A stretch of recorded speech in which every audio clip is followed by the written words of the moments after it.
Have you ever opened your mailbox and found a letter that turned your whole life upside down? That's what happened to me. What started as a routine notice from the HOA spiraled into a fight over my home, my rights, and ultimately, the entire neighborhood. And trust me, what they didn't know about me changed everything. It started with a letter slipped into my mailbox. One of those plain white envelopes with the HOA's logo stamped in the corner. I almost didn't open it right away, because in this neighborhood, those letters usually meant some nitpicky complaint. Grass too long, trash can visible from the street. Mailbox paint chipped, the usual. But when I tore it open, I froze. The HOA was fining me $250,000. Not for anything specific, but for multiple violations and non-compliance with community standards. I read it 3 times, stunned. $250,000. That was more than my mortgage, more than most people's yearly salary. And what violations? My grass was trimmed, my house was painted, my driveway clean. I drove straight to the HOA office, letter in hand. Richard, the president, sat behind his desk like a king on his throne. His vice president, Patricia, perched beside him with her ever-present binder of violations. I slapped the letter down. "This has to be a mistake," I said. Richard leaned back in his chair, smirking. "No mistake. You've racked up years of violations. You ignored them. Now this is the balance due." I couldn't help but laugh. "Violations for what? I've lived here peacefully, never once got a notice." Patricia flipped open her binder and started listing nonsense. Unapproved fencing.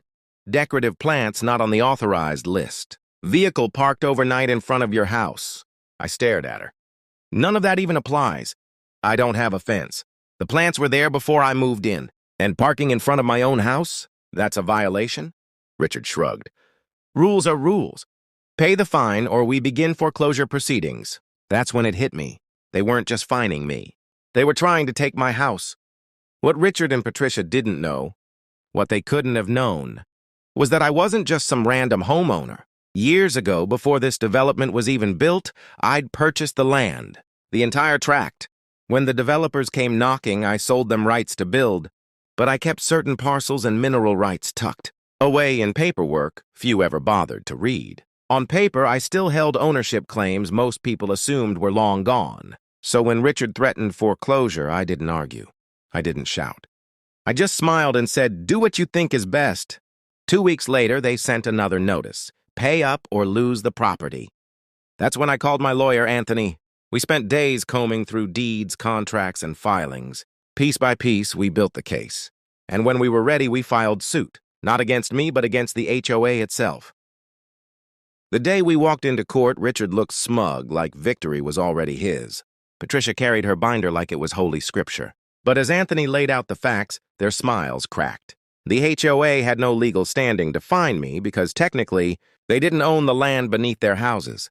I did. The developer had set up the HOA assuming those rights transferred. But the paperwork was flawed. The courtroom murmured as Anthony spread the deeds across the judge's bench. Parcel after parcel, all traced back to me. Richard sputtered. Patricia flipped pages in desperation. But the truth was undeniable.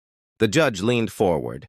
"So you're telling me the plaintiff owns not just his home, but the land beneath this entire subdivision?" "That's correct, Your Honor," Anthony said calmly. Richard jumped up. "This is absurd. He's making this up." But the documents were clear. Stamped, notarized, filed with the county. The HOA had built its empire on land it didn't legally control. The judge dismissed their claim immediately and put a freeze on the HOA's authority until ownership could be sorted out. The room erupted in whispers. Neighbors turned to one another, wide-eyed. Richard's face burned red. Patricia looked like she might faint. Walking out of that courtroom, I felt the weight shift. For years, they had bullied, fined, and threatened people. Now the power balance had flipped. At first, I didn't want to lord it over anyone. I didn't want to become the tyrant they had been. I called a neighborhood meeting and explained the situation. People gathered on the lawn, unsure, some skeptical. But when I laid out the paperwork, when I showed them the truth, the mood changed. Cheers broke out. Some even cried. For the first time in years, the HOA's grip had been broken. But Richard wasn't done. He and Patricia started whisper campaigns, claiming I was lying, that I was trying to seize power. They tried to keep sending out fines, even slipping violation notices under doors. Most people ignored them, but a few neighbors were still scared. Years of intimidation don't vanish overnight. I tried to keep the peace. We set up a transparent community fund for real expenses, road maintenance, pool upkeep, lights. No more arbitrary fines, no more threats. Everything was voluntary and people gladly pitched in. The neighborhood started to come alive again. Kids played outside, families decorated their homes without fear of citations. But Richard couldn't stand it. He filed another lawsuit, this time claiming I was abusing my authority. It backfired spectacularly. In court, Anthony turned the tables. We called neighbors as witnesses, each one telling stories of absurd fines and harassment. Mrs. Ellis testified how she'd been fined $500 because her grandson's basketball hoop leaned against the garage. The Parkers explained how they were fined for hanging holiday lights. Person after person stood up, their voices shaking but strong. Then came the finances. Anthony revealed years of HOA spending, thousands on executive meals, payments to Richard's relatives, Patricia reimbursing herself for printing supplies. The judge's expression hardened with every page. When it was my turn to speak, I kept it simple. I never wanted power. I just wanted peace. But these two abused the trust of everyone here. They don't represent a community. They represent themselves. The verdict destroyed them. The judge dismissed their case with prejudice and ordered a full audit of the HOA's finances, even hinted at criminal referrals. For a while, they sulked in silence, blinds drawn, yard unkempt. But I knew it wasn't over. Richard lived for control, and losing it ate him alive. The breaking point came when he plastered flyers around the neighborhood, demanding the HOA be reinstated and dues paid immediately. Some neighbors laughed, tearing them down. Others looked worried. Old fear dies hard. I went straight to his house, Patricia answered, binder clutched like a shield. Richard appeared behind her, sneering. You think this is over? People need order. They'll beg me to come back. Or, I said quietly, they'll watch you self-destruct. And that's exactly what happened. The audit uncovered massive fraud.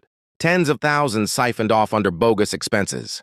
Payments to relatives. Fake security contracts. The district attorney got involved. One morning, unmarked cars rolled in. Agents carried out boxes of files. Richard and Patricia were led away in handcuffs, their empire collapsing at their feet. The neighborhood gathered, watching silently as they were driven off. It wasn't joy on people's faces. It was relief. Years of fear lifted in an instant. That night, we held a celebration. Not a formal meeting, not a vote. Just neighbors gathering as neighbors, food and laughter flowing freely. Kids watched a movie projected on the side of the clubhouse. People toasted to freedom, to peace. And from that day forward, things changed. We kept the community fund transparent. Volunteers handled projects. If someone's lawn grew too long instead of a fine, neighbors showed up with mowers. If someone's house needed painting, folks grabbed brushes. It wasn't perfect, but it was real. Walking the streets months later, I saw decorations everywhere. Pumpkins, lights, chalk art on sidewalks. Mrs. Ellis's grandson played basketball freely. The Parkers' porch glowed with holiday cheer. June organized block parties. Laughter filled the air again. I thought back to that first letter. The absurdity of a $250,000 fine. The arrogance of Richard and Patricia, thinking they controlled me. They thought they owned the neighborhood. But the truth was I owned it. Legally, literally, and now spiritually. They had built their rule on fear. I built mine on trust, and when fear crumbled, trust remained. As the sun set over the neighborhood, I stood on my porch and watched kids run past, their voices echoing in the warm evening air. For the first time in a long time, home finally felt like home. The HOA was gone. The neighborhood was free.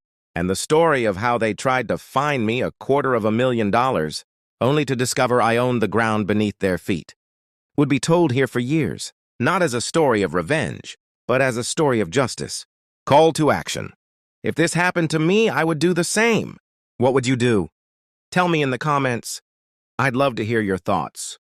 And if you enjoyed this story, make sure to subscribe so more HOA stories like this can reach you.